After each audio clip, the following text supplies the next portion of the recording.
Hi folks, welcome back to Eternal Crusader, and today we're talking about the Atlantean Sword.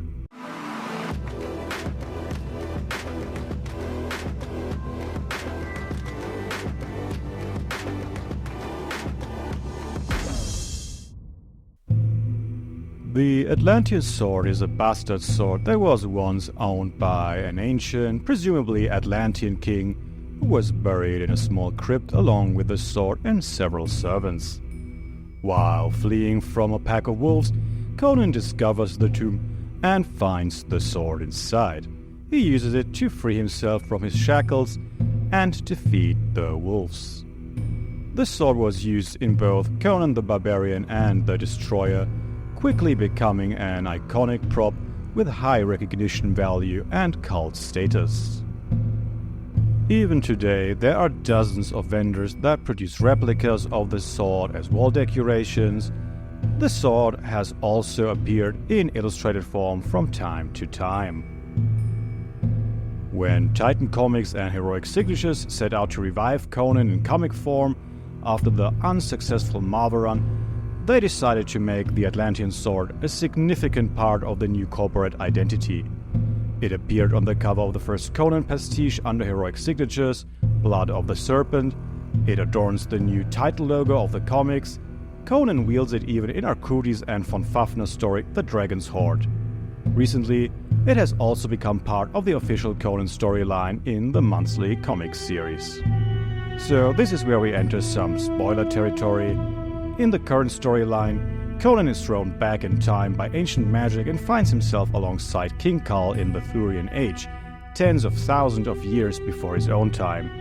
During an expedition to the legendary island kingdom of Atlantis, our heroes discover a prehistoric crypt that contains the sarcophagus of a once powerful sorcerer, the terrible Thulsa Doom, former warlord of Atlantis and now a skull-faced Lich King of necromancy, channeling the forbidden cosmic energy contained in the star-spawned black stone. The reader quickly realizes that Thulsa Doom is the true master of the Atlantean Sword, as it was buried with him. Kull immediately recognizes the value of the ancient weapon, takes it for himself, and raises it as a symbol of his own rule, only to fall moments later at the hands of Thulsa Doom and by the blade of that very sword. It is important to note that the sword does not play a prominent role in the story otherwise. As the name suggests, it is merely an Atlantean sword and is not inherently magical, although the craftsmanship with which it was made likely surpasses that of Kull's or Conan's era. The sword has a brief appearance before being lost once again in the depths of time. It was neither the source of Thulsa Doom's powers, nor does it grant Conan or Kull any superpowers when they wield it. The fact that some fans are still bothered by the use of the sword in the comics is largely due to a divide between Hoard purists, comic fans, and fans of the Arnold movies. The former and latter often clash, as many Hoard purists view the film versions of Conan as inauthentic and fundamentally different from the literary Conan. While the literary Conan becomes a king through his own will and drive, Arnold Schwarzenegger's portrayal of Conan requires the motivation of revenge to break free from the chains of slavery. Additionally, it is often criticized that film Conan comes across as much more brutish than Howard's original character, thus unnecessarily reinforcing the stereotype of the dumb barbarian. In reality, Howard's Conan is significantly more clever, articulate, and perceptive. All of this leads to the fact that many reject any connection to the movies, even though they aesthetically capture the spirit of the Hyborian Age quite well in our eyes.